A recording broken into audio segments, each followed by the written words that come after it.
हाय मंडळी, कशी आहात? मजेत ना? मजेतच असायला हवं.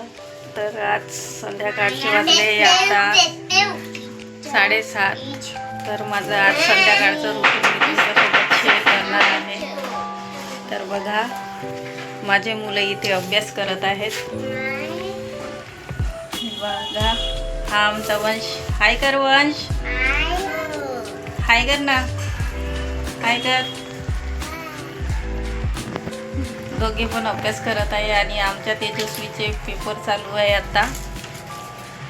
मी पंखा बंद केलेला आहे कारण माझा माईक थोडं खराब झालेला आहे. तर चला तुम्हाला मी बाहेरचा एक व्ह्यू दाखवते. पाशी दिवा लावला आहे, संध्याकाळची वेळ झाली आहे तर.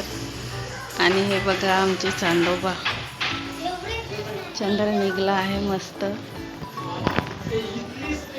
असा आमचा बाहेरचा व्ह्यू आहे.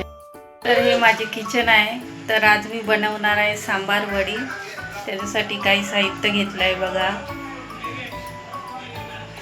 आपली अशी काही गरीब माणसाची किचन आहे. असो, आपण त्या रेसिपीला सुरुवात करूया. तर मी ना सकाळीच सांबार छान धुवून ठेवला होता, चालणीमध्ये काढून ठेवलेला होता पाणी निथरायसाठी. आणि मग नंतर मी बारीक चिरून घेतला छान. तर चिरता चिरता बघा यांच्याकडे माझे लक्ष गेले. तर दोघं बहीण भाऊ किती मस्त अभ्यास करून राहिले आणि मोठी बहीण त्याला शिकवून राहिलेली आहे. असो, आपण आता वडीसाठी पीठ मळून घेऊया. तर इथे मी मैदा घेतला आहे थोडा आणि त्याच्यामध्ये थोडंसं चवीसाठी बेसन टाकलेलं आहे. आणि मग नंतर थोडं तिखट, थोडं मीठ आणि हळद आणि आपल्याला ओवा टाकायचा आहे थोडासा चवीसाठी. आणि थोडंसं माझ्याकडे जिरं आणि धनिया पूड पण आहे, ते पण थोडं थोडं मी टाकून घेते. आणि 2 टेबलस्पून आपल्याला इथे तेल टाकायचं आहे. छान खसखसीत होते याच्यामुळे.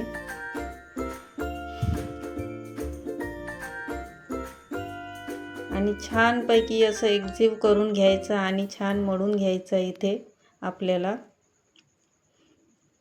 अशा प्रकारे. आणि मग थोडंसं फोडणीसाठी 2 टेबलस्पून तेल घेतलं आहे. ते चारोळी आणि खोबरा खीस केलेला घेतला आहे, खिसून टाकला मी नंतर ते खोबरं. आणि चला आपण फोडणी द्यावं. तर मी इथे पेस्ट करून घेतली आहे लसूण, जिरं, 3-4 मिरच्याची इथे पेस्ट करून घेतलेली मी आहे. तर चला आपण फोडणी देऊया. आधी पेस्ट टाकून द्यायची तेलामध्ये. आणि मग आपल्याला लागते तेवढं थोडं तिखट. आमच्याकडे फार कमी तिखट खातात. तर मी 3-4 मिरच्या इथेच पिसून घेतल्या आहेत. तर मी तिखट नाही टाकले इथे कारण माझे मुलं मग खात नाही. आपल्याकडे जे साहित्य आहे जसं मसाले आहे, धनिया पूड, जिरा पूड, गरम मसाला, आपल्याला हवा तसा मसाला इथे टाकून घ्यायचे. थोडंसं आमचूर इथे पावडरचा वापर केलेला आहे मी. आणि नंतर मग खोबरं घातलं आहे. खोबरं पण छान शिजू द्यायचं. आणि चारोळी पण मी इथे टाकायची. आणि थोडं शिजल्यानंतर तिथे सांबार ॲड करून द्यायचा. मग मी इथे थोडासा टाकला आणि थोडा बाकी ठेवला आहे कारण माझी कढई छोटी असल्यामुळे. अशा प्रकारे छान शिजवून घ्यायची आहे बघा. अशी दिसते शिजल्यानंतर. पूर्ण पाणी सुकलेलं आहे भाजीचं. आणि मग नंतर मला कुकर लावायचा होता.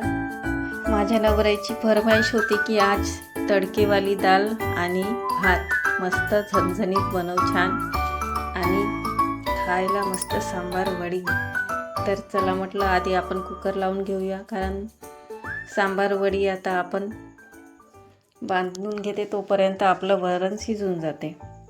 तर चला आपण आता सांबार वडी बनवायला सुरुवात करूया.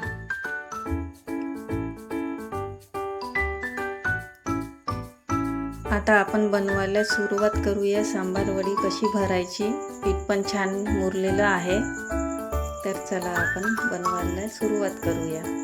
तर मी ना नेहमी पोळ्या करायचं असो किंवा काही करायचं छानपैकी असे गोळे तयार करून घेते. मग पटापट गॅसपाशी येऊन पटापट तळायला सुरुवात करते किंवा पोळ्या बनवायला सुरुवात करते.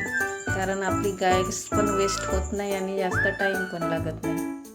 तर बघा छान अशी पाती लाटून घ्यायची आणि त्याच्यामध्ये सांबार टाकायचा आणि अशा प्रकारे छान भरून घ्यायच्या. थोडं पाणी लावायचं पातीला आजूबाजूला, कारण मग छान चिकटते आणि फुटत नाही तेलामध्ये. तर बघा अशा प्रकारे मी पूर्ण तयार केल्या वड्या, सांबार वडी आणि मग तेलामध्ये. तर आपल्याला गॅसची आच कमीच ठेवायची आहे, कमी आचवरच ह्या सांबार वड्या तळून घ्यायच्या आहे. तर चला बाय, भेटूया नेक्स्ट व्हिडिओमध्ये. व्हिडिओ आवडल्यास लाईक, सबस्क्राईब, शेअर नक्की करा. तर असं असतो माझं संध्याकाळचं रुटीन. व्हिडिओ आवडल्यास नक्की सबस्क्राईब करा. चला मित्रांनो, भेटूया नेक्स्ट व्हिडिओमध्ये. तोपर्यंत बाय.